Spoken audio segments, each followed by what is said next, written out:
ओम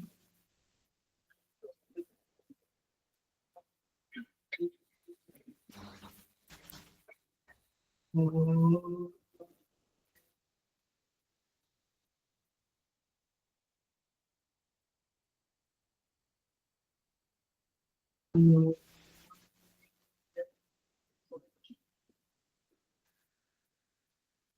ओम सहना सहनो भुनक्तु सह वीर्यं करवावहै तेजस्विनावधीतमस्तु मा विद्विषावहै।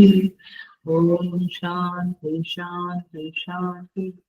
समस्त जन कल्याणे निरतं करुणामयं नमामि चिन्मयं देवं सद्गुरुं विष्णुं।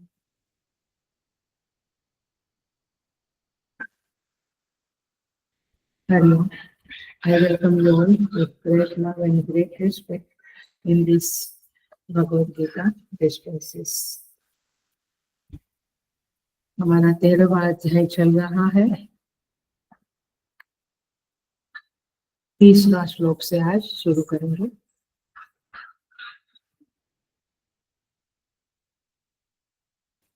We'll chant 5 shlokas.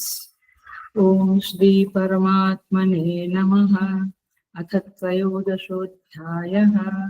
श्री भगवान् उवाच इदं शरीरं कौन्तेय क्षेत्रमित्यभिधीयते एतद्यो वेत्ति तं प्राहुः क्षेत्रज्ञ इति तद्विदः।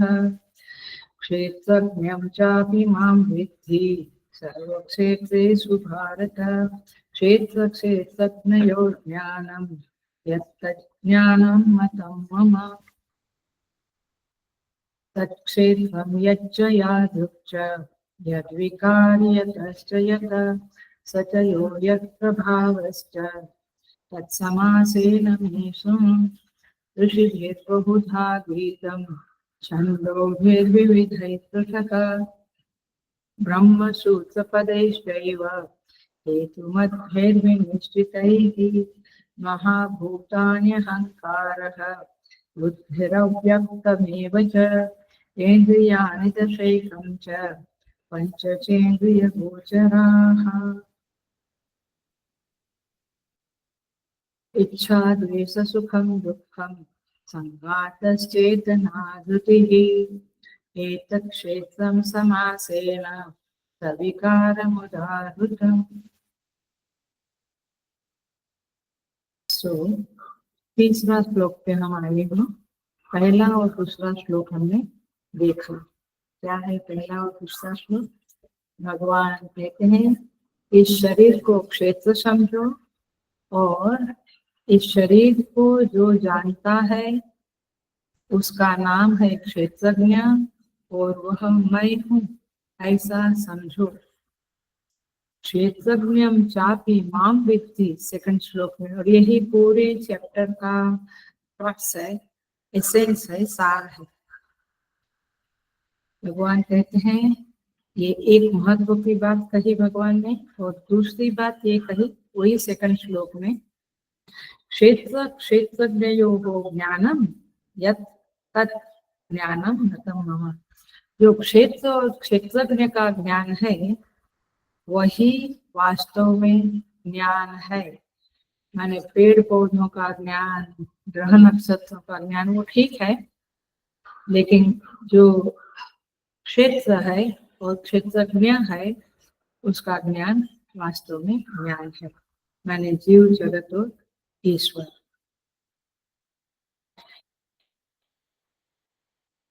क्षेत्र क्यों कहा इसको?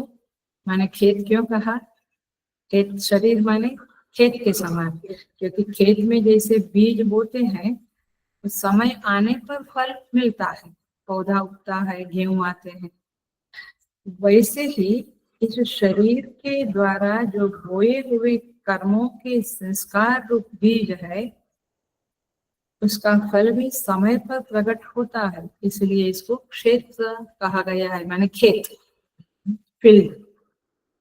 सो क्षेत्र और क्षेत्रज्ञ।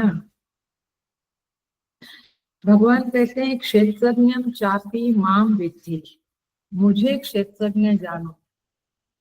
पूरे 2-3 क्लास इसी में गए, 3-4 क्लास उसी में गए।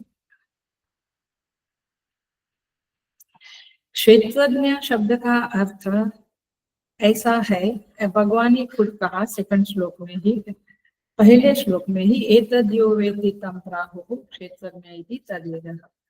जो इस शरीर को, मन को मैंने जानता है, उसका नाम क्षेत्रज्ञ है। तो हम क्या समझते हैं, ये जो जीव है वही जानता है, मैं जानता हूँ। अच्छा, मैं जानता हूँ तो मैं मुझे क्या समझता हूँ, जीव। भगवान क्या कहते हैं, क्षेत्रज्ञ माने क्षेत्रज्ञ तुम नहीं मैं हूँ। ये बात पे सारा भाष्य चला था। इसका फिर से एक लिटिल 5 मिनट्स में रिफ्रेश करते हैं। क्या एग्जाम्पल दिया था, क्षेत्रज्ञम चापि माम विद्धि में क्लासिक एग्जाम्पल दिया था घटाकाश का, याद आता है। समस्त घटों में आकाश तो एक ही है, घट की उपाधि के कारण उसमें जो अवकाश है उसे हम कहते हैं घटाकाश, और बाहर जो आकाश है उसको कहते हैं महाकाश। लेकिन वास्तव में आकाश जो है वो एक ही है,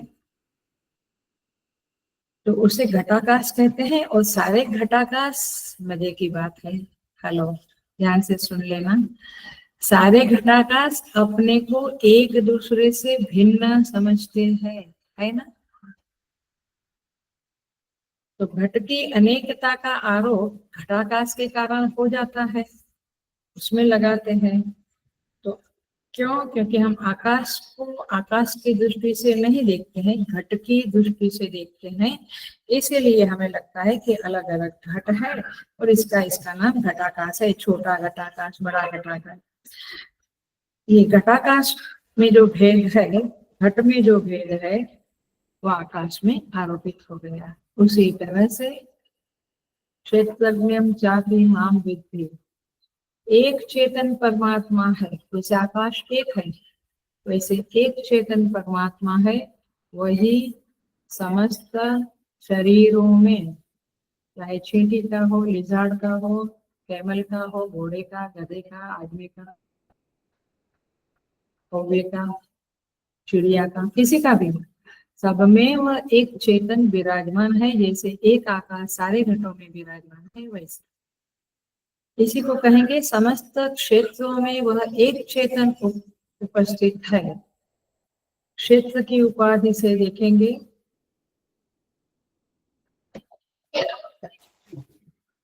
तो हम उसे कहेंगे जीव, क्योंकि जीव नाम लेना पड़ेगा।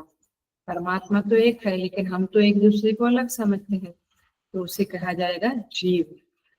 तो क्षेत्रज्ञ शब्द का अर्थ जीव भी है और परमात्मा भी है, बट वास्तविक अर्थ क्या है, परमात्मा है। यह हमने एग्जाम्पल से देखा कि वास्तविक तो आकाश एक ही है, घटाकाश भिन्न है, जीव भिन्न है, बट परमात्मा एक ही है। तो सारे शरीरों में मैं ईश्वर विराजमान हूँ, ऐसा भगवान दावा करते हैं, प्रतिज्ञा करते हैं। इसे समझने के लिए ही पूरा 13 चैप्टर है। फिर बहुत सारे हमने लॉजिक देखे कि वो कैसे, फिर वो भोगता है क्या, एक्सेट्रा एक्सेट्रा। तो ये सब हमने देखा, आप 1-2 बार सुन लेना ताकि आपको थोड़ा बहुत, और भाष्य पढ़ लेना। अब हम आते हैं तीसरे श्लोक में। तीसरा श्लोक है, भगवान कहते हैं तत्क्षेत्रम, थर्ड श्लोक वेरी इजी है, आज का क्लास बहुत इजी है। तत्क्षेत्रम यच्च, वह क्षेत्र जो है, यादृच, और वो जैसा है, वह क्षेत्र जो है जैसा है, यद विकारी, जिन विकारों वाला है, यतः च, यत माने जिस कारण से जो हुआ है, वह क्षेत्र जो है जैसा है, जैसे विकारों वाला है, और उससे जो कार्य हुआ है, यतः माने उससे, पंचमी विभक्ति, तथा च माने और, तथा स यत प्रभावश्च, स माने वह क्षेत्रज्ञ भी यत् प्रभाव से जिस प्रभाव वाला है वह सब तत् समासेन में सुनो, वह मुझसे संक्षेप में, समासेन माने संक्षेप में मुझसे सुनो। हे अर्जुन, अब मैं तुम्हें क्षेत्र के बारे में बताने जा रहा हूँ। क्षेत्र माने क्या? तो मतलब क्या कहते हैं, हम 50 साल के हुए, 60 साल के हुए, क्या हमें हमारे शरीर के बारे में पता नहीं? बिल्कुल नहीं। इसलिए गीता सुननी चाहिए, समझनी चाहिए। यह श्लोक प्रतिज्ञा वाक्य कहलाता है। भगवान प्रतिज्ञा करते हैं कि मैं तुम्हें अब क्षेत्र और क्षेत्रज्ञ के बारे में बताने जा रहा हूँ। माने क्षेत्र शब्द जो, क्षेत्र माने शरीर भूलना नहीं, क्षेत्र शब्द जो है उसका भगवान आप अब विस्तार करते हैं। उसकी परिधि में क्या क्या आता है उसका वर्णन परमेश्वर श्री कृष्ण अब करते हैं। तत्क्षेत्र माने, तत् माने वह जिसका उल्लेख भगवान ने पहले श्लोक में किया था, उस क्षेत्र का भगवान परामर्श करा रहे हैं, स्मृति करा रहे हैं। भगवान कहते हैं वह क्षेत्र यत् च माने, यत् माने जो है। बेसिकली भगवान की दृष्टि से ना, डॉक्टर लोग तो कुछ कुछ कहते हैं, वो भी साइंस भी ठीक है बाहर के संदर्भ में, बट परमेश्वर गहराई में कह रहे हैं तो समझ लेना। वैसे जिन्होंने मेरे साथ ऑफलाइन क्लास किया है उनको सब कुछ मालूम है, फिर भी सुन लो, नए लोगों को नया लगेगा। यच्च जो है, यादुक च जैसा है, यद विकारी जिन विकारों वाला है। तीन बात हुई, जो है, जैसा है, विकारों वाला। विकार माने चेंजेस, मॉडिफिकेशन। क्या मॉडिफिकेशन कहते हैं हम शरीर के बारे में? बहुत बहुत बहुत बार बोला। क्या है? अस्ति जायते वर्धते विपरिणमते विनश्यति। अस्ति जायते वर्धते विपरिणमते नश्यति। 6 है, एक और विपरिणमते मैंने गर्भ में होता, माता के गर्भ में होता है, फिर जन्म होता है, फिर वर्धते, फिर उसमें विपर परिणाम आता है, और फिर बुढ़ापा आता है, और फिर नष्ट होता है। तो इस तरह से विकार वाला है। और सेकंड लाइन में कहते हैं स च यो यत् प्रभावश्च, मैंने भगवान चमड़ी का रंग या हाइट, बॉडी, ऐसा कुछ नहीं कहते हैं, केवल ये ऊपरी ऊपरी चीज कहते हैं। यत् प्रभावश्च, वो जो क्षेत्रज्ञ है, स माने क्षेत्रज्ञ, उसका जो प्रभाव है वह भी मैं बताऊंगा, ऐसा भगवान का वचन है। स शब्द पुल्लिंग है, क्या बोलेंगे इसको? पुल्लिंग माने मेल, मेल, मेल, और क्षेत्र शब्द नपुंसकलिंग है। तो इस तरह से यहाँ पे शब्द है। भगवान कहते हैं क्षेत्र के प्रभाव की बात नहीं करते हैं, ये क्षेत्र में जो मॉडिफिकेशंस आते हैं उसकी बात नहीं करते हैं। भगवान किसकी बात करते हैं? क्षेत्रज्ञ के प्रभाव के। प्रभाव, शरीर का प्रभाव के बारे में भगवान ज्यादा इंटरेस्टेड नहीं है, तो क्षेत्रज्ञ के प्रभाव की बात भगवान कर रहे हैं। तो देखो, हम जरा सा देखें भगवान भाष्यकार किस तरह से लिखते हैं। भगवान भाष्य रखना साथ में, जिनके पास है नहीं है वो ले सकते हैं तो ले लें।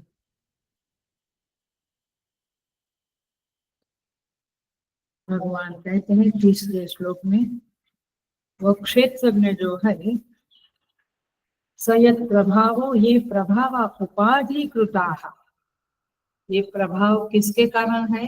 उपाधि के कारण है। शक्तयोगो यस्य स यत् प्रभावश्च, भगवान कहते हैं यह प्रभाव एक विक्रिया है। प्रभाव समझता है ना, इफेक्ट, मॉडिफिकेशन। ये क्षेत्रज्ञ में जो प्रभाव है वह मैं बताऊंगा, लेकिन प्रभु क्षेत्रज्ञ तो निर्विकार है, परमेश्वर तो निर्विकार है, उसमें कोई चेंज नहीं है, चेतन है, निसंग है, अद्वितीय है, उसमें प्रभाव कहना कहाँ से ठीक होगा?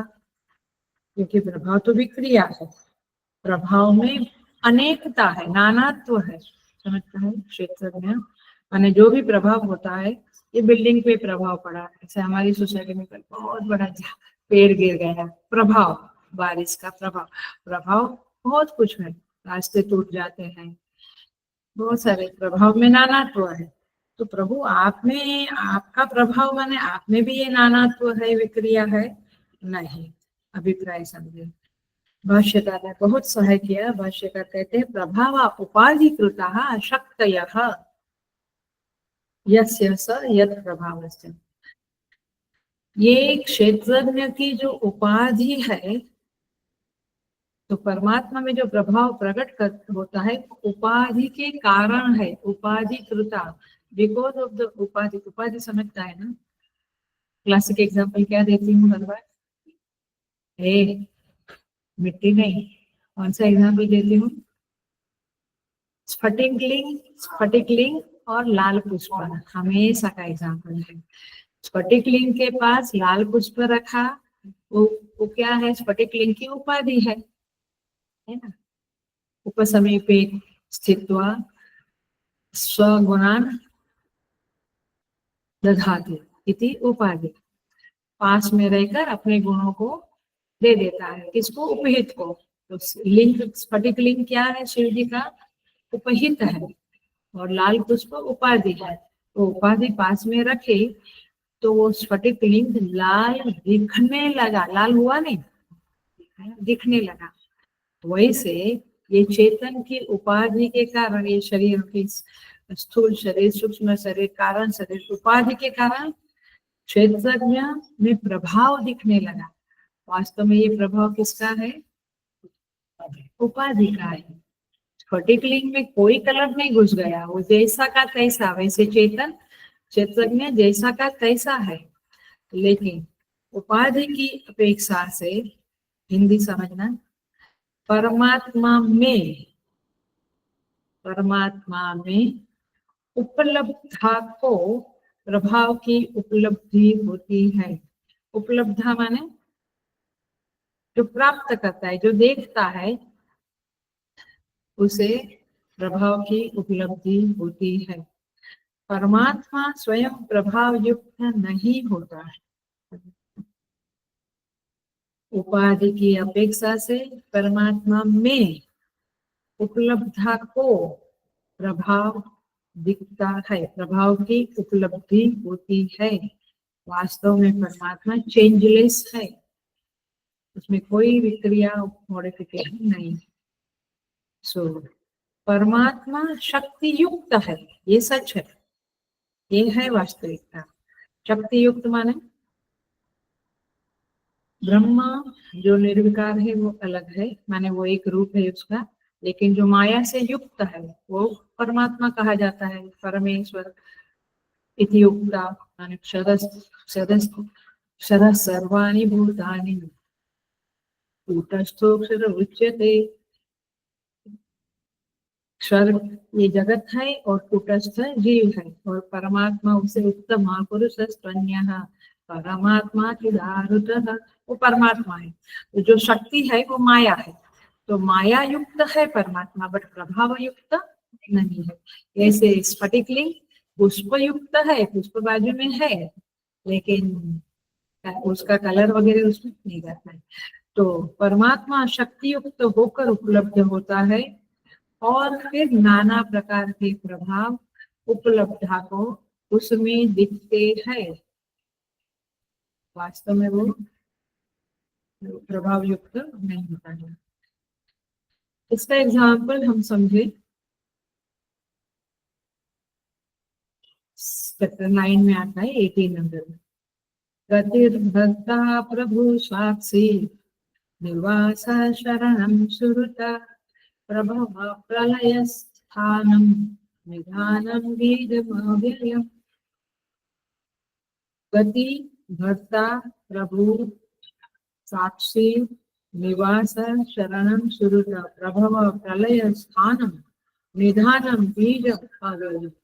ये स्वयं अव्यय है। अव्यय माने कोई चेंज नहीं है, लेकिन वो क्या बन गया? कर्ता बन गया। गति, गतिशील बना, कर्ता बना, भक्ता बना, प्रभु बना, प्रभु मानी महान प्रभावशाली, साक्षी बना, निवास स्थान बना, शरणम सुहृद बना, प्रभव प्रलय इसका कर्ता भक्ता बना। लेकिन वहीं से प्रभाव होता, वहीं से वहां पे सब लीन होता, ये सब बातें उसके अंदर आती है।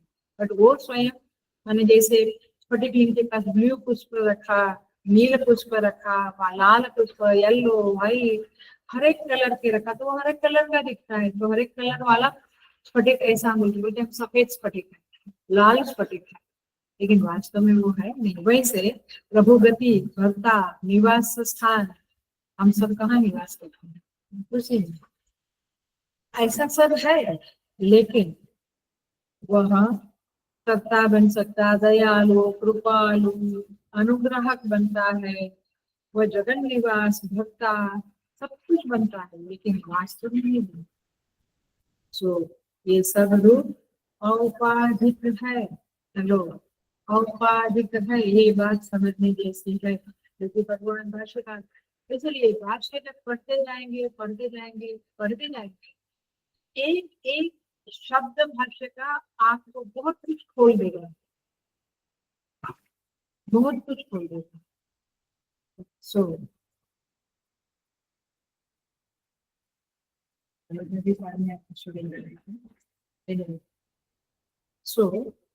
ये सब क्यों? क्योंकि औपाधिक, ये सब रूप औपाधिक रूप है। उपाधिक भाष्यकार का एक शब्द है, इससे कितनी चीजें मालूम पड़ती है। हम वेदांत का मूल रहस्य मालूम पड़ता है, इसलिए भाष्यकार के शब्दों को गंभीरता से समझना पड़ेगा। तो भाष्यकार ने स्पष्ट कर दिया क्या? चेतन की प्रभाव मानना, माने उसमें विकार को स्वीकार करना है, विच वी कैन नॉट। हम भगवान में विकार चेंज साइन नहीं कर सकेंगे, स्वीकार नहीं कर सकते हैं। परमात्मा जिस महिमा वाला है, उपाधियों के संदर्भ में वो महिमा वाला बनता है, प्रभाव वाला बनता है। तो भगवान, तो श्री कृष्ण भगवान कहते हैं सचयो यत् प्रभावश्च। अब मैं तुम्हें उनके औपाधिक रूपों वाली बात करूंगा और क्षेत्र के संदर्भ में भी बात करूंगा। पकड़ी, दो बात करूंगा। क्षेत्र में जो जो है ये बताऊंगा, और जो औपाधिक परमात्मा है होगा, हम अथवा औपाधिक प्रभाव वाला परमात्मा को संक्षेप में सुनो। संक्षेप में 34 श्लोक का संक्षेप में है। तो इस तरह से यहाँ पे थर्ड श्लोक में भगवान कहते हैं तत्क्षेत्र क्षेत्रज्ञयोः याथात्म्यं यथा विशेषितं समासेन संक्षेपेण मे मम वाक्यतः श्रुत्वा अवधारय इत्यर्थः। तो भगवान भाष्यकार कहते हैं एक क्षेत्र और क्षेत्रज्ञ को दोनों का उपयुक्त विशेषणों से युक्त यथार्थ स्वरूप मैं तुम्हें संक्षेप में समझाऊंगा। यथार्थ माने जैसा है वैसा। अवधारय इत्यर्थ, उसे सुनकर तुम इन दोनों के बारे में निश्चय करो। माने you should have a clarity about what is the body and what is the क्षेत्रज्ञ। शरीर क्या है। अब भगवान कहते हैं कि देखो, ये मेरा वचन है ऐसा नहीं, मैं तो बोलता हूँ, लेकिन ये और भी लोगों ने बोला है, और इसीलिए मैं तुम्हें शब्द प्रमाण देता हूँ। जैसे हम कुछ कहते हैं तो हम कहते टीवी में सुना था, उनका फोन आया था अहमदाबाद से, खुद फोन किया मेरे रिलेटिव ने, उन्होंने आंखों देखा था, तभी मैंने ये बात आपको शेयर कर रहा है। ऐसे हम बोलते, तो मतलब क्या हुआ? भगवान भी कहते हैं ये अर्जुन, ये केवल मैं बोलता हूँ सुन के निश्चय करो, ऐसी बात नहीं है।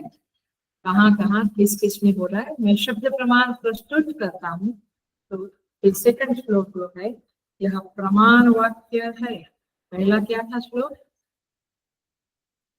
3 नंबर का श्लोक क्या था, प्रतिज्ञा वाक्य। पहला श्लोक भी प्रतिज्ञा वाक्य था, तीसरा भी प्रतिज्ञा वाक्य, और ये चौथा है वो प्रमाण वाक्य है, क्योंकि मेरे शब्द के पीछे ये शब्द प्रमाण है, इसे तुम सुनो।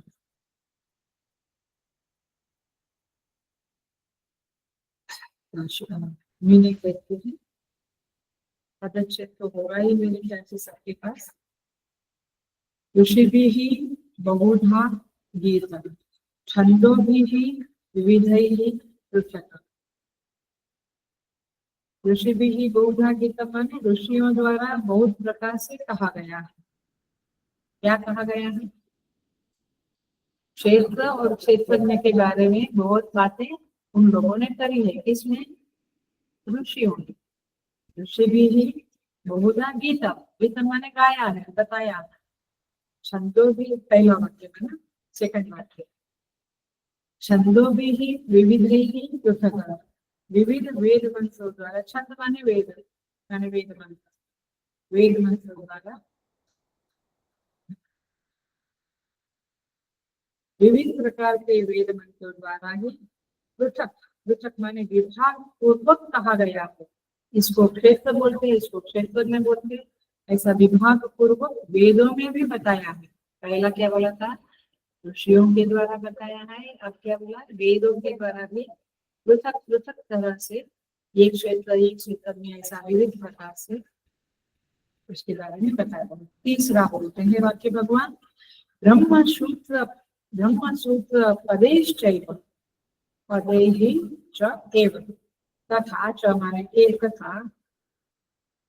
ब्रह्मसूत्र के पदों द्वारा भी कहा गया है, लेकिन ब्रह्मसूत्र के पदों द्वारा कैसे, हेतु मत भी विनिश्चित भली भांति निश्चय किए हुए युक्ति युक्त ब्रह्मसूत्र के पदों द्वारा भी कहा गया है। माने युक्तियों के द्वारा भी कहा है, लेकिन कौन सी युक्तियां, जो युक्तियां भली भांति निश्चय की है, which goes with श्रुति। ऐसी युक्तियों की हम भी युक्तियां, मैंने दुनिया में लोग चालाकियां बहुत करते, वो भी युक्तियां है, लेकिन वो मैंने सही नहीं है, वो गलत युक्तियां द्वारा अधर्म होता है, वैसा नहीं। यहाँ पे कहते हैं कि भली भांति निश्चय किए हुए युक्त माने शुद्ध के साथ जो युक्तियां जाती है, युक्ति माने लॉजिक, हेलो और कुछ नहीं समझ, युक्ति माने लॉजिक के द्वारा ब्रह्मसूत्र के पदों द्वारा भी कहा गया है। तो 4 बातें बताते हैं यहाँ पे भगवान, 4 तरह से शब्द प्रमाण अथवा 3 तरह से शब्द प्रमाण देते। आइए देखते, भाष्यकार लिखते हैं स्तौति। भाष्यकार कहते हैं ये तत्क्षेत्र क्षेत्रज्ञयोः संबंध भाष्य पढ़ती हूँ। याथात्म्यं विवक्षितं स्तौति श्रोत्र बुद्धि प्ररोचनार्थम, श्रोता की बुद्धि में रुचि उत्पन्न करने के लिए। मैंने मैं जो बात अपन जब बात करते हैं तो इसने भी कहा था यार, इसने भी कहा था, so I think it must be true. तो हम केवल बात नहीं करते हैं, हम उसका प्रूफ भी देते हैं ना, प्रमाण भी देते हैं। इतने बजे टीवी में देखा था, इस चैनल में, तो ये तो प्रामाणिक चैनल है, ऐसा करके हम तो क्या है कि वो सुनने वाले को और इंटरेस्ट आता है ना, कोई भी बात। तो इस तरह से मीडिया वाला हमें पकड़ के क्यों बैठते हैं, हम टीवी पकड़ के क्यों बैठते हैं, क्योंकि मीडिया वाला बड़ी रुचियां उसमें रोचक बातें डालते हैं।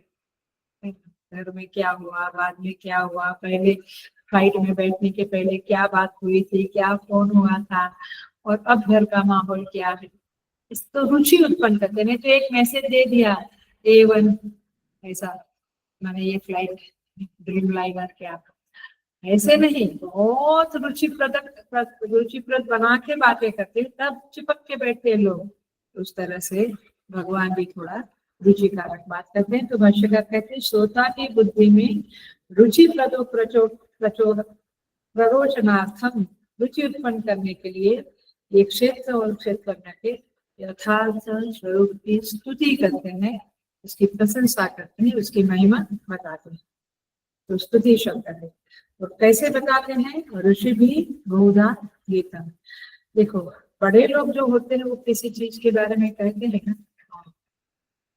तो आपके दिमाग में एकदम जाते, इसीलिए एक्टर लोगों के, एक्टर एक्ट्रेसेस के द्वारा या ऐसे कोई यही जो लोकप्रिय लोग हैं उनके द्वारा एडवर्टाइजमेंट कराते हैं। सो जो बड़े लोगों की चर्चा का विषय बनता है, अनाउंसमेंट का विषय बनता है, वो सब लोगों को पसंद आ जाता है। तो इसलिए भगवान कहते हैं ऋषि भी बहुधा गीता। जो ऋषि कोटि के लोग हैं उन्होंने भी क्षेत्र के बारे में, शरीर के बारे में बहुत, शरीर माने 3 शरीर समझना ना, स्थूल शरीर, सूक्ष्म शरीर, कारण शरीर, ये शरीर के बारे में बहुत प्रकार से गाया हुआ है, बहुत प्रकार से विवरण किया हुआ है, और क्षेत्र के बारे में भी उनका बहुत विस्तार से उन्होंने बताया है। बहुधा का अर्थ क्या हुआ? बहुधा गीता माने अलग अलग आयामों को लेकर विवरण किया है और अनेक तरीकों से विवरण किया है। क्षेत्र और क्षेत्र ने अपनी व्याख्या का विषय बनाया है। तो तुम लोग जरूर, हे अर्जुन तुम उसे जरूर सुनो। तो ये है पहला वाक्य। देखो भगवान भाष्यकार कैसे कहते हैं। दूसरा, छंदोभिः विविधैः पृथक् छंदांसि ऋगादीनि तैः छंदोभिः विविधैः नाना प्रकारैः पृथक् विवेकतो गीतम्। कहते हैं ऋग्वेद आदि जो वेद है, वेद की ऋचाएं है, उसमें भी नाना प्रकार के श्रुति वाक्यों द्वारा पृथक पृथक विवेचन पूर्वक कहा गया है। माने वेदों में भी इस क्षेत्र के बारे में कहा है। केवल गीता में ही कहा है ऐसा कि वेदों में भी सब कहा है। तो ऋषि प्रमाण हुआ। सेकंड, वेद प्रमाण 4 लाइन है। भगवान, हमने बोला ना, फ्रेंड्स ने कहा, चैनल ने कहा, यूट्यूब पे आया, सामने से फोन आया, ये प्रमाण है कि ये घटना घटी है, ऐसा ऐसा हो रहा है। देखो एग्जाम्पल में मत चले, उधर मत चले जाना। एग्जाम्पल में इसलिए देती हूँ कि आप समझो कि 4 प्रमाणों के द्वारा भगवान कहते हैं ये अर्जुन, मैं तुम्हें क्षेत्र और क्षेत्रज्ञ के बारे में जो बताने जा रहा हूँ वो केवल मेरा ही है ऐसा नहीं, इसमें भी कहा, उसने भी। तो पहला प्रमाण क्या दिया? ऋषि प्रमाण। दूसरा वेद प्रमाण। ब्रह्मसूत्र पदैः च। तीसरा कहते हैं ब्रह्मसूत्र पदे। देखो भगवान भाष्यकार क्या लिखते हैं। ब्रह्मणः सूचकानि वाक्यानि ब्रह्मसूत्राणि तैः पद्यते गम्यते ज्ञायते ब्रह्म इति तानि पदानि उच्यन्ते। यानी क्या कहते हैं? ब्रह्मणः सूचकानि, ब्रह्म के सूचक वाक्य जो है, सूचकानि में सूचक वाक्य जो है, ब्रह्म सूत्राणि माने जो ब्रह्म के सूचक है उसका नाम ब्रह्म सूत्र है। उनके द्वारा ब्रह्म पाया जाता है। पद्यते गम्यते ज्ञायते माने पाया जाता है, समझा जाता है, इसलिए उसको पद कहते हैं। और उससे क्षेत्र और क्षेत्रज्ञ का तत्व बताया। माने क्या है? उन वाक्यों के सहारे, ब्रह्म के सूचक वाक्यों के सहारे ब्रह्म सूत्र में ये बताया गया है। और साधक उसके कारण ब्रह्म में प्रवेश करता है। इसको कहते हैं पद्यते गम्यते ज्ञायते। तो ऐसे जो वाक्य है उसको पद कहते हैं। तो इसलिए पदों के समूह को वाक्य कहा जाता है। लेकिन यहाँ पे ये पद शब्द का अर्थ है ब्रह्म सूचक वाक्य, ब्रह्म सूचक वाक्य। और भगवान कहते हैं हेतुमत भी ही विनिश्चित है। हेतुमत भी ही माने हेतु माने युक्ति, लॉजिक। ये सब कैसे वाक्य है? जो, हेलो ध्यान से सुन लेना। इसलिए सुनते, किसी का भी कुछ भी आप सुनते हो, लेक्चर शास्त्र के संदर्भ में सत्संग करते हो और कुछ पढ़ते हो, तो ये हमेशा ख्याल में रखने जैसी बात है, वेरी इंपॉर्टेंट बात है कि जो युक्ति श्रुति के अनुकूल हो वही वास्तव में समझनी चाहिए। इधर उधर की, मैंने कहा था ना कौन सा सेकंड चैप्टर में था, मैं नई नई अहमदाबाद गई थी और हमारे साथ ब्रह्मचारी जी भी थे, तो कहते थे गीता में सेकंड चैप्टर में आता है ऐसा चायम शब्द है, सेकंड चैप्टर में है, तो चाय माने चायम, तो उन्होंने चाय माने चाय करके उसका लॉजिक बताया। और फिर लोग कहते कितने स्मार्ट है, अम्मा जी तो खाली भाष्य ही पढ़ती है, शुभा जी तो भाष्य ही पढ़ती है, ये तो कितना अलग अलग मीनिंग, चायम माने चाय भी है गीता में। आप समझ रहे हैं बातों को, are you getting the point? माने ऐसा जो श्रुति की अनुकूल नहीं उसको किसी भी तरह से मरोड़ के मत कहा करो, मत, और ऐसी बातें सुना भी मत करो। If you want to enter into the ब्रह्मपद, ये संसार की मजा मजा की बातें नहीं, थोड़ा एंटरटेनमेंट वाला मामला है। तो यहाँ पे हेतु मत भी इतना सटीक भगवान कृष्ण जी बोलते हैं कि जो श्रुति के अनुकूल अंश में है जो बातें, जो वाक्य, उनके द्वारा भी माने उन लॉजिक के द्वारा भी निश्चित किया गया है क्षेत्र और क्षेत्रज्ञ के स्वरूप का याथात्म्य, यथार्थता।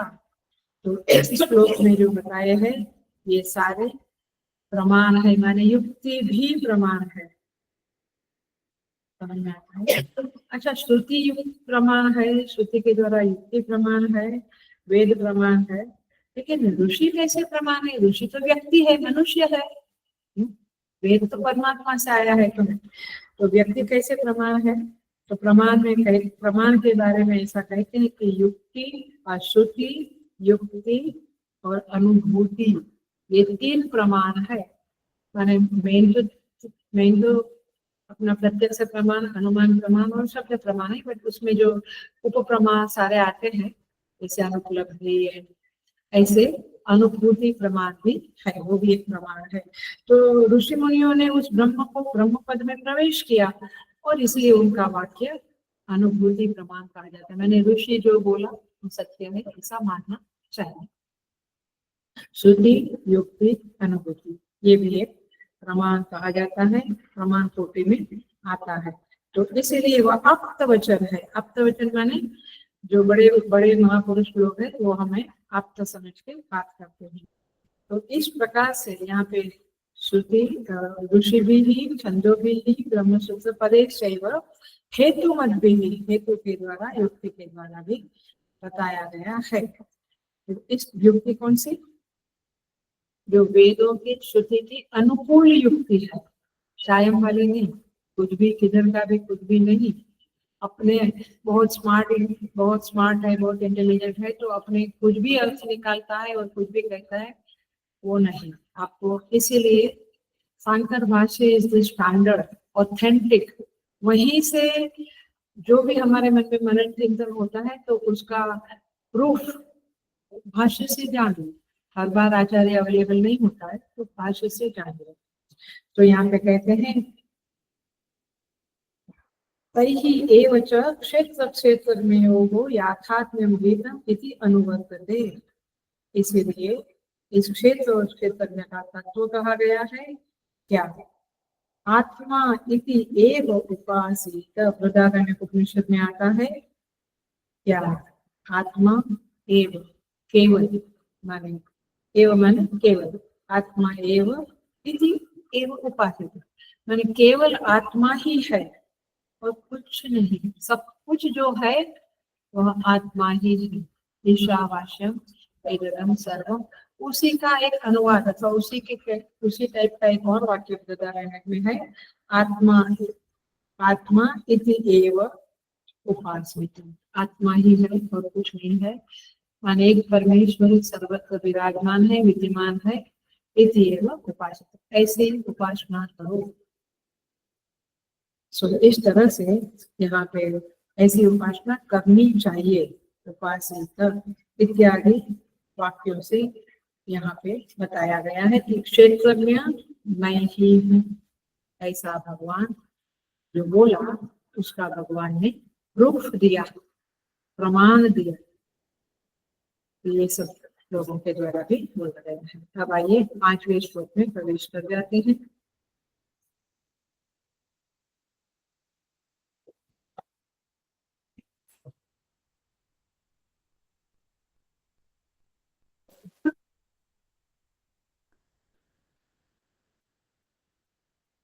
महाभूतानि अहंकारः बुद्धिः अव्यक्तम् एव च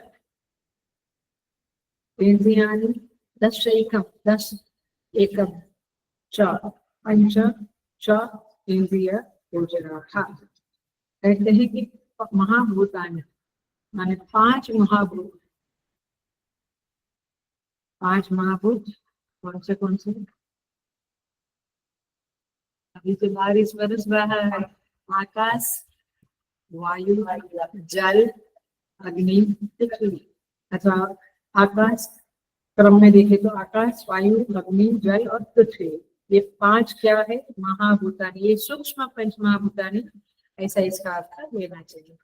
अहंकार, बुद्धि और अव्यक्तम महाभूतानि अहंकार बुद्धि अव्यक्तम एव च है। तो पांच महाभूत बुद्धि, अहंकार, बुद्धि और मूल प्रकृति। अव्यक्त माने मूल प्रकृति। तथा दशैकम च 10 इंद्रिया एक मन। दशैकम च माने 10 इंद्रिया, 5 ज्ञानेन्द्रिया, 5 कर्मेंद्रिया।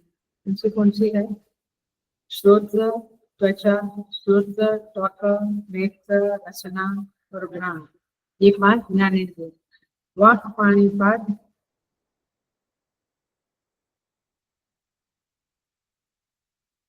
पानी माने हाथ, वाक् पाणिपाद उपस्थ और उदार, ये 5 कर्मेंद्रिया है। तो इस प्रकार से ये 10 इंद्रिया है, 5 महाभूत है, अहंकार है, बुद्धि है और अव्यक्त माने मूल प्रकृति, ओरिजिनल। और भगवान कहते हैं पंच च इंद्रिय गोचराः, 5 इंद्रियों के शब्द है, शब्द स्पर्श रूप। 5 इंद्रियों के विषय है, शब्द स्पर्श रूप रस गंध, ये 5 विषय है। इस तरह से आगे भगवान कहते हैं इच्छा द्वेष सुखम दुखम संघात चेतना होती है। ये श्लोक का संदर्भ साथी है तो देख लेंगे। इच्छा द्वेष सुख दुख, फिर संघात। संघात माने स्थूल देह का पिंड, ये शरीर क्या है? संघात है। मैंने जैसे कार है वो अनेक पुर्जों का संघात है, ये फ्लाइट है जो पुर्जों का संघात है ना, विंग एंड बता रहे थे ना वो मुझे नॉलेज। तो ये जो अवयवों से बना है, पार्ट से बना है, उसको संघात कहते हैं। तो शरीर भी हाथ पैर ऐसे पार्ट से बना है, तो ये स्थूल देह के पिंड को संघात कहते हैं। चेतना, चेतना माने वह चेतन तत्व, उसका जो प्रतिबिंब है, वह जो शरीर में आया हुआ है उसे चेतना कहेंगे। माने शरीर में और अंतःकरण में जो एक ज्ञान शक्ति है, ज्ञान शक्ति, उसे चेतना कहें। इसमें शरीर में, शरीर को चींटी ने काटा तो एकदम संवेदना ही ना, ज्ञान हुआ ना। ऐसे मन में सुख दुख वगैरह ज्ञान होता है, तो ये सब क्या है? चेतना। तो संघात चेतना धृति ही, धृति माने धैर्य। इतनी बातें हुई क्या है? 5 महाभूत, अहंकार, बुद्धि, मूल प्रकृति, 5 ज्ञानेन्द्रिया, 5 कर्मेंद्रिया, फिर 5 विषय, फिर इच्छा द्वेष सुख दुख संघात चेतना धृति। एतत् क्षेत्रं समासेन सविकारम् उदाहृतम्। ये सब क्षेत्र कहा जाता है। भगवान ने क्षेत्र का परिचय दिया, माहिती दिया, तो ये क्षेत्र संक्षेप में कहा गया है, ऐसा भगवान कहते हैं। आइए हम उसको देखेंगे। तो देखो भगवान कहते हैं ये वेदों द्वारा, ऋषियों द्वारा जो बताया है वो मैं तुम्हें बताता हूँ। यह बात जो भगवान 5वें श्लोक में और 6ठे श्लोक में करते हैं, ये बेसिकली 7वें अध्याय में कह चुके हैं प्रभु। कहाँ कह चुके हैं? भूमिरापो नलो वायु मनो बुद्धिरेव च अहंकार इतीयं मे भिन्ना प्रकृतिरष्टधा अपरेयमितस्त्वन्यां प्रकृतिं विद्धि मे पराम् जीवभूतां महाबाहो ययेदं धार्यते जगतः। बिट्टू टू बिट्टू इधर वही बातें आती है। क्या कहते हैं 7वें अध्याय में? भूमि आप नल, भूमि रापो नलो वायु, माने वही पृथ्वी आकाश, उल्टा क्रम है। पृथ्वी जल अग्नि वायु आकाश, और पूरा उल्टा मन बुद्धि मन बुद्धि अहंकार। अब इधर देखो, ये श्लोक में देखो, 5वें श्लोक में महाभूतानी हमने देखा 5 महाभूत, और अहंकार, अहंकार माने पंच महाभूत माने पंच तन मात्र, ओरिजिनल, पंचीकरण वाला नहीं, ओरिजिनल तन मात्र है। फिर अहंकार, फिर बुद्धि, और फिर अव्यक्त। ऐसा कितना हुआ? 5 महाभूत, अहंकार, बुद्धि और प्रकृति, माने अहंकार, बुद्धि और अव्यक्त प्रकृति, मूल प्रकृति, 8 हुआ। अष्टधा प्रकृति भगवान ने कहा था, 7वें अध्याय में भी यही कहा था, अभी भी यही कहते हैं। तो ये है क्षेत्र, माने आपका शरीर ये 8 से बना हुआ है। अब डॉक्टर क्या बोलेगा? हड्डियां है, मांसपेशी है, बट परमेश्वर क्या बोलते हैं? ये आकाश वायु जल अग्नि पृथ्वी अहंकार बुद्धि और मूल प्रकृति, इससे ये बना है। अव्यक्तम, अव्यक्त शब्द का आई थिंक ये तो 8 तो पता चला, बट अव्यक्त शब्द को हम थोड़ा देखेंगे। अव्यक्त माने अव्याकृतम ईश्वर शक्ति ही, ये माया कहो अथवा मूल प्रकृति कहो, त्रिगुणात्मिका माया कहो, तो ये है 8वां फैक्टर, फैक्टरिटी कहो, फैक्टर कहो। क्या कहते हैं भगवान वहां पे? दैवी हेषा गुणमयी मम माया दुरत्यया मामेव ये प्रपद्यन्ते मायामेतां तरन्ति ते। ये गुणमयी माया है जो त्रिगुण वाली है, ये 8वां फैक्टर है। तो इस 8 फैक्टर से आपका शरीर बना है, स्थूल शरीर, सूक्ष्म शरीर, कारण शरीर। तो इस तरह से कितने हुए आपके? 10 इंद्रियां और पंच महाभूत 15 हुए, 5 विषय 20 हुए, अंतःकरण 4 24 हुए। तो इस तरह से 24 तत्वों का हमारे संतों के भजन देखना, कहते हैं 24 तत्वों की या गोदड़ी या चद्दर ओढ़ के मैं आया हूँ। सो 24 तत्व का विस्तार करते हैं प्रभु, और देखेंगे इसको हम। भगवान कहते हैं ईश्वर शक्ति, भाष्यकार कहते हैं ईश्वर शक्ति ही माया इत्यर्थः। इसी को त्रिगुण कहते हैं, अथवा त्रिगुण की साम्यावस्था कहते हैं। इक्वल इक्वल सत्वगुण रजोगुण तमोगुण इक्वल इक्वल है, उसे कहेंगे माया शक्ति, ईश्वर की माया शक्ति। अब माया तो किसी को प्रमाण का सम्मुख नहीं है। विवेक चूड़ामणि में भी कहते हैं कि भिन्नाप्य भिन्ना, भिन्न है न अभिन्न है, न कार्य है न कारण है। माने माया तो किसी प्रमाण का प्रमेय नहीं बनती है, इसीलिए उसको अव्यक्त कहते हैं। अभी यहाँ पे अव्यक्त शब्द समझा? अव्यक्त कहते हैं, तो अव्यक्तम का अर्थ माया समझना। अब यहाँ से क्षेत्र का आरंभ माना जाता है। देखो कैसे, जरा सा देख लेते हैं।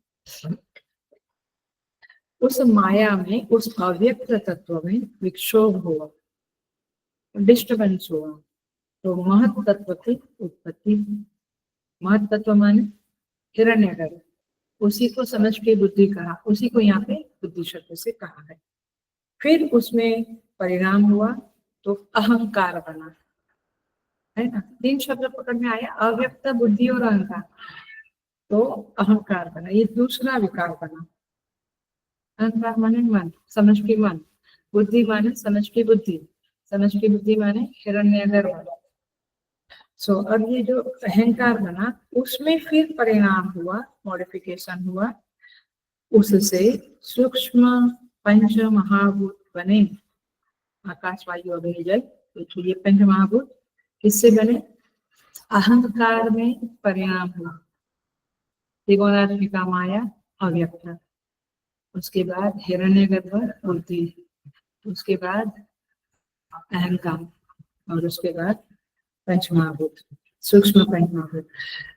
इस सूक्ष्म पंच महाभूत से हम बहुत डिटेल में नहीं जाएंगे चाहे। फिर उस पंच महाभूत से 10 इंद्रियां बनी, ज्ञानेन्द्रियां सात्विक अंश से बनी, माने सत्वांश से बनी त्रिगुण के, और कर्मेंद्रियां राजस अंश से बनी। तो इस तरह से 10 इंद्रियां बनी और एक अंतःकरण बना, मन बुद्धि चित्ताहंकार। सो इस तरह से यह क्षेत्र का विस्तार विस्तार होता गया। इस प्रक्रिया को अपनी दृष्टि से देखें, हम यहाँ से शुरू करें तो समूचा प्रपंच ये दिखता है, पेड़ पहाड़ पानी, बाद में वो पंचीकृत पंचमहा, वो जो सूक्ष्म पंचमहाभूत थे उसका पंचीकृत पंचमहाभूत से वो स्थूल पंचमहाभूत बन गए, पकड़ा। फिर उस प्रपंच को ग्रहण करने वाली इंद्रियां बनी, या आंख पेड़ को देखती है, ये नाक उस गुलाब के फूल को सूंघता है, हम स्पर्श करते मधुर मधुर कोमल कोमल पंखुड़िया है। तो ये इंद्रियों ने फिर इस प्रपंच को ग्रहण करना शुरू किया, और मन ने भी मन को देते तो फिर अंतःकरण भी उसको ग्रहण करना शुरू किया। तो इस तरह से पहले स्थूल प्रपंच, फिर इंद्रियां, ज्ञानेन्द्रियां, फिर कर्मेंद्रियां, फिर अंतःकरण, और फिर समष्टि अहंकार, समष्टि बुद्धि माने महत्त्व, और फिर अव्यक्त। मैं उल्टा बोली, पहले समझ में आ रहा है, पहले अव्यक्त से नीचे बाहर आई, अव्यक्त से स्थूल प्रपंच तक आई। अब मैं स्थूल प्रपंच से इसको कहते हैं अनुलोम विलोम। जब हम ध्यान करते हैं, हमें संसार की छोटी मोटी चीजों से मुक्त होना है, हमारे मन को उसमें नहीं फंसने देना है। और सृष्टि का ये अनुलोम विलोम भी एक प्रकार की निधिध्यासन की प्रक्रिया है, ध्यान की मेडिटेशन की प्रक्रिया है। जिसको कृष्ण में इंटरेस्ट नहीं है, शिव में इंटरेस्ट नहीं है, छोड़ दो, लेकिन मन तो है आपको, बुद्धि तो है, तो आप ये अनुलोम विलोम का मेडिटेशन करो और आपको ध्यान अच्छा लगेगा, शुद्धिकरण होगा, क्योंकि आप समष्टि का ध्यान कर रहे हैं। आ गई ये बात? तो इस तरह से यह है क्षेत्र की परिधि, इस विकार की प्रक्रिया भी है जो आपको पंचीकरण ग्रंथ में मिलेगी। इसको हम अभी इधर नहीं ये करते हैं, बट आप समझ लेना चाहिए। ये पूरी प्रक्रिया जब समझेगी तो फिर आपको समझेगा कि यह संसार, ये प्रपंच कैसे कहाँ से उत्पन्न हुआ। तो भगवान कहते हैं, माय डियर साधका, ये अर्जुन, तुम ये क्षेत्र के बारे में समझो, ये शरीर क्या है, ये 8 चीजें हैं, इससे बना है पंच महाभूत, समष्टि अहंकार, समष्टि बुद्धि और अव्यक्त। लेकिन अब तो आ जाना चाहिए, उसी को भूमि होगा, अब दिमाग में पक्का कर दो। तो इस तरह से हमारा शरीर ये अष्टधा प्रकृति से बना हुआ, वो ये इंद्रियों का व्यवहार का एक क्षेत्र है, उसे भी क्षेत्र कहते हैं। ये शरीर को भी क्षेत्र कहते हैं, ये जगत को भी क्षेत्र कहते हैं। क्यों? क्योंकि वो भी पंचमहाभूत और ये अष्टधा प्रकृति से बना। तो वह है स्थूल प्रपंच और पंच इंद्रिय गोचरा, माने उस स्थूल प्रपंच में 5 विषय है, ऐसा कहते हैं। शरीर में 5 इंद्रियां, 10 इंद्रियां हैं, एक अंतःकरण, बाहर 5 विषय। तो क्षेत्र का परिधि क्या हुआ? पूरा जगत आ गया क्षेत्र में, शरीर भी आ गया, मैंने सब कुछ आ गया, मेरा शरीर भी सबका शरीर है। तो इसलिए 5 विषय जो बताए शब्द स्पर्श रूप रस गंध, उसका अभिप्राय है यही दुनिया है और कुछ दुनिया नहीं। इस पांचों का मिश्रण चलता रहता है, they are all mixed up. जैसे एक कलर है मैंने जो लाल, येलो और उससे ब्लू बना, ग्रीन बना, ऐसे मिक्सिंग मिक्सिंग होता है ना, ऐसे संसार में सब कुछ मिक्स हो गया है, उपलब्ध होता है। कोई एक फल है, उसमें सुगंध भी है, रत्नागिरी का हापुस, कलर भी है, टेस्ट भी है तो और उसका आकार भी है। तो शब्द स्पर्श रूप रस गंध, कोई चीजों को ऐसे हिला के अथवा उसका वजन देखे, है तो वजन देख के कोई लोग खरीदते। तो तात्पर्य है कि इसमें सारे 5 विषय हर एक पदार्थ में मिले हुए है। 5 इंद्रियों का वह विषय बनता है। तो इस तरह से सारे विषयों को ग्रहण करने वाली इंद्रियां और सारे विषय मिलके क्षेत्र शब्द से पहचाना जाता, ये है आपका क्षेत्र।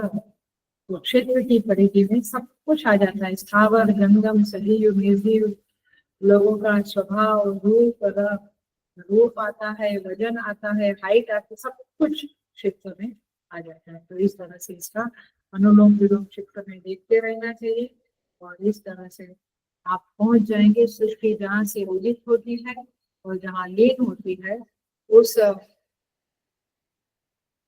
वस्तु को स्पर्श करने की आप मेडिटेशन में कोशिश करें, ध्यान में कोशिश करें।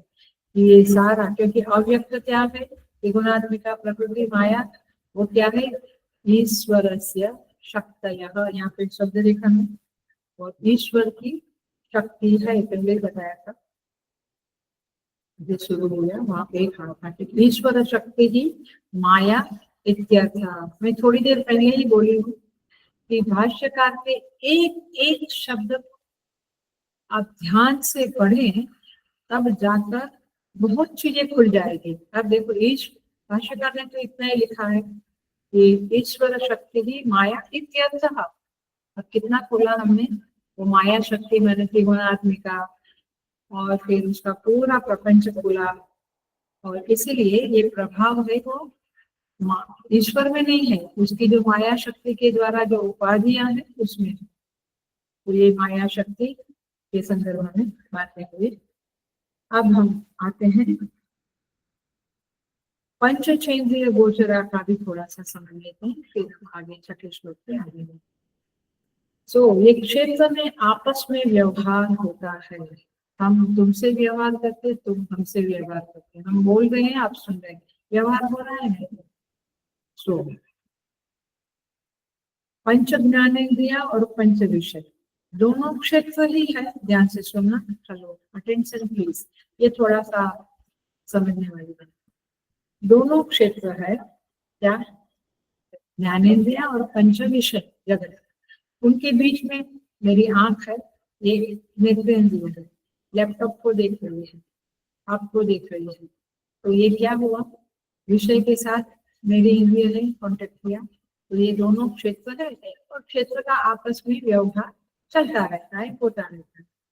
अब अंतःकरण भी है, उसका भी व्यवहार होता है, मन में कुछ विचार आता है, फिर वो विचार जाता है कान के पास, फिर सुनने लगते, क्या चैनल टीवी ऑन करो, सुनो क्या, तो इंद्रियों ने सुना। तो इस तरह से एक तरफ सारा प्रपंच है, एक तरफ हमारी इंद्रियां है, और उनका और वो सूक्ष्म इंद्रिया है, तो सूक्ष्म इंद्रियों का स्थूल प्रपंच के साथ कंटिन्यूअस चलता रहता है। इस एंगल से कभी हमने दुनिया को देखा नहीं, ये दुनिया बुरी है, ये अच्छी है, ऐसे इस एंगल से कभी नहीं देखा कि ये मेरा क्षेत्र है और वो जगत के क्षेत्र के साथ डील कर रहा है।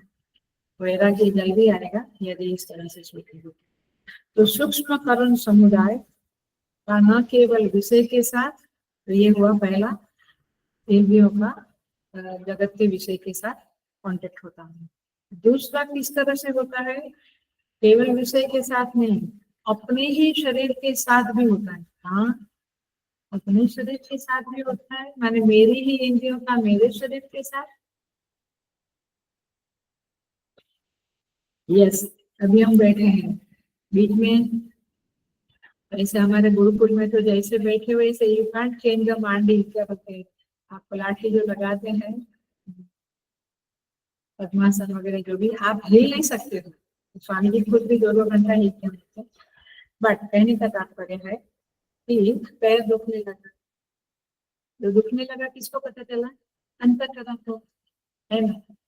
और फिर तो शरीर के, फिर हमने क्या किया, पैर को वापस थोड़ा ऊपर नीचे करके खींच लिया, तो क्या हुआ, इंद्रिय का ही माने अंतःकरण रूपी इंद्रिय का ही शरीर के साथ व्यवहार हुआ। एक बाहर के साथ आप समझो, एक बाहर के साथ व्यवहार होता है, एक अपने ही शरीर के साथ व्यवहार।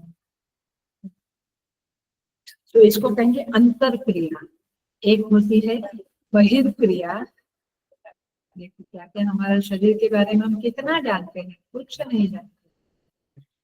एक हुई अंतर क्रिया। अब तीसरा पॉइंट देखो, ये क्षेत्र की ही बातें चल रही है। अब उस अंतर क्रिया से क्या पैदा हुआ, मेरे मेरे कान में कुछ सुना, उससे मेरे अंदर क्रोध हुआ, तो अंतर क्रिया हुई। अब उस अंतर क्रिया से क्या उत्पन्न हुआ, सुख अथवा दुख उत्पन्न हुआ। तो जब वो मैं जो है, आई जो है, अहम जो है, वो समाज के साथ जब व्यवहार करता है तो केवल बहिर्क्रिया नहीं होती, एक्सीडेंट होता है ऐसा नहीं, वो बहिर्क्रिया है, एक्सीडेंट हो गया, लेकिन अंतर क्रिया भी होता, अपमान लगा मुझे, दुख हुआ, ये अंतर क्रिया भी हुई। आप समझते हैं, दो दो, फिजिकली फिजिकली भी और सूक्ष्म शरीर के साथ भी, माने ये क्रियाएं सारी क्षेत्र के साथ चलती रहती, बहिर्क्रिया अथवा अंतर क्रिया, और उससे सुख दुख आदि परिणाम उत्पन्न होते हैं। तो समूचा क्षेत्र जो है वो मजेदार है, आपस में व्यवहार करता रहता है, और फिर परिणाम अंतःकरण में उदित होता है। वो अंतःकरण भी आलोक क्षेत्र है, और जो परिणाम उत्पन्न हुआ सुख दुख वो भी क्षेत्र में ही आता है। तब तो छठे श्लोक में भगवान ने कह दिया, इच्छा द्वेष सुख दुख, आई बात। ये सब कुछ क्षेत्र है। अध्यात्म की तरफ जाएंगे तो आचार्य लोग, संत महात्मा लोग यही कहते हैं कि क्षेत्र से ऊपर उठ जाओ, क्षेत्रज्ञ में स्टैब्लिश हो जाओ। अब समझना है वैराग्य क्यों, क्योंकि क्षेत्र से जब तक वैराग्य नहीं होगा, आप क्षेत्रज्ञ चापी माम विधि समझ ही नहीं पाओगे। पिछले क्लासेस में भी यही बातें करी थी, कट ऑफ द तादात्म्य। क्षेत्र के परस्पर व्यवहार से जो प्रकट होने वाला परिणाम है, वह भी अंतःकरण की भूमि पर प्रकट होता है, और उसे भी क्षेत्र कहते हैं। अब एक तरह से वो अंतःकरण का धर्म भी है, मैंने मन में जो इच्छा होती, दुख होता है, वो अंतःकरण का धर्म भी है, और उसका माने परस्पर क्षेत्र, माने क्षेत्र का जो परस्पर व्यवहार है उसका यह परिणाम है। और उस परिणाम के कारण अगेन हम धर्म करते हैं या अधर्म करते हैं कर्मेंद्रियों के द्वारा, तो वो भी क्षेत्र का एक परस्पर व्यवहार है। कितना बड़ा क्षेत्र है, मैंने समझ लो पूरी दुनिया ही आ गई, सब कुछ आ गया। तब बातचीत किया किसी से, बड़ा अच्छा लगा, तो सुख का परिणाम हुआ, वो भी क्षेत्र है। बातचीत करना भी वो बाहर का बहिर्जगत की क्रिया है, और अंतर जगत में सुख आया, वो भी क्षेत्र है। तो इस तरह से यहाँ पे ये क्षेत्र के बारे में बातें कही गई है। थोड़ा सा देख लेते हैं छठा पद। अब आता है छठा श्लोक, वह भी क्षेत्र ही है। क्या क्या है उसमें, या क्या क्या बता है, इच्छा कहाँ उत्पन्न होती है, क्षेत्र में, अंतःकरण। टीवी में देखा, ये लोग चले गए RSS वाले, बजरंग दल वाले सेवा करने चले गए, कैसे इच्छा हुई सेवा करने की, कैसे हादसा सुना, करुणा हुई तो चले गए, तो इच्छा हुई, इच्छा के कारण प्रवृत्ति हुई, द्वेष हुआ, जो जिनके परिजन चले गए हैं उनको बड़ा नफरत हुआ कि क्या टेक्निकल मिस्टेक हो गई, एयर इंडिया, ये पायलट, जहां जहां द्वेष हुआ। सुखम दुखम, जो बच गई वो लड़की भूमि चौधरी, बड़ा सुख हुआ, भगवान में बच गई, माता जी का उपकार मानने लगती है। और दुख, जिनके लोग चले गए उन परिजनों को बहुत दुख हुआ। ये सब कुछ क्या है, क्षेत्र है, ऐसा भगवान कहते हैं। सुख दुख, इच्छा द्वेष और संघात चेतना, जो भी उसको बाद में देखते हैं। बट यहाँ पे हम इतना समझिए कि सुख दुख ये मूल है, सुख दुख ये मूल है। सुख उत्पन्न हुआ तो जिसने सुख दिया उसकी इच्छा हो, वो मेरे साथ रहे, वो वस्तु मुझे मिले, मैं उसका उपयोग करूं। जहां से दुख मिला उससे नफरत होगी, है ना, उससे द्वेष होगा। तो ये मूल सुख दुख है और उसके आधार पे ही ये इच्छा और द्वेष उत्पन्न होता है।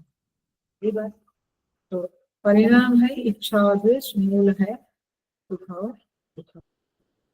सो पूरे व्यवहार का पर्यवसान केवल दो वृत्ति में है, सुख और दुख में। तो इस तरह से यहाँ पे इच्छा द्वेष सुख दुख।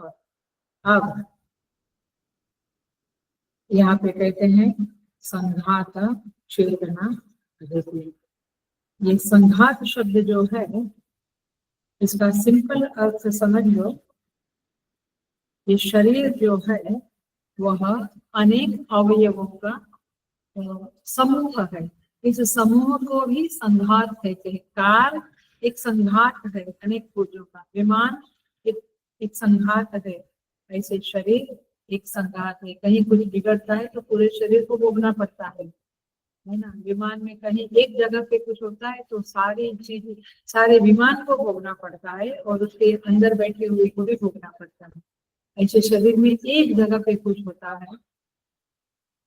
हमारे यहाँ पे किसी को पैर में शू बाइट हुआ, उसमें खड्डा पड़ा, सूजन आई, शरीर में बुखार आया, प्लास्टर हुआ, फिर सेवा पे नहीं आ सकते हैं, फिर कितना नुकसान। आयुर्वेदिक एक छोटा सा पुर्जे को भी कुछ हुआ तो बहुत नुकसान होता है। तो ये सारे पुर्जों का बनाया हुआ जो शरीर है ये है संघात।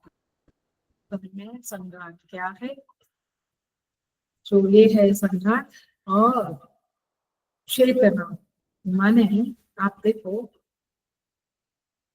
थोड़ा सा देख लेते हैं, शरीर में जो जीव है ना उसी को चेतना बोलते हैं। वो निरंतर है, जब तक जिंदा है जीवन है तब तक जीवन है, अथवा जीव है तब तक जीवन है। सुषुप्ति हो मूर्छा हो, जब तक मृत्यु नहीं होती है तब तक जीव शरीर में रहता है। और उसकी उपस्थिति का प्रमाण क्या है? सांस चलती है, धड़कन चलती है, हार्ट की हार्टबीट चलता है। ये है जीवन का लक्षण, ये जीवित है ऐसा हम कहते हैं। तो जीवन क्रिया चलती है, उस जीवन शक्ति, जीवनी शक्ति का नाम ही है संघात चेतना। चेतना माने चेतन, जीवन शक्ति। और संघात की जीवन शक्ति उसको कहेंगे संघात चेतना। ये एक चीज है, एक फैकल्टी है, एक फैक्टर है हमारे शरीर में। 24 घंटा जब तक हम जीवित है वह जागृत होकर रहती है। सुषुप्ति में भी जब हम सो जाते हैं संघात चेतना जागृत रहती है। इसकी डिटेल के बारे में हम आगे बताएंगे। तो ये संघात चेतना के कारण ही कर्म कर सकते हैं और इस कर्म के कारण धर्म अधर्म होता है, पाप पुण्य होता है। और भगवान ने एक चीज और बताई, धृति। इसके बारे में हम सारा क्वेश्चन पुनः अगले क्लास में बताएंगे। ओम पूर्णमदः पूर्णमिदं पूर्णात् पूर्णमुदच्यते पूर्णस्य पूर्णमादाय पूर्णमेवावशिष्यते। ओम शांति शांति शांति। हरि ओम। श्री गुरुभ्यो नमः। हरि ओम।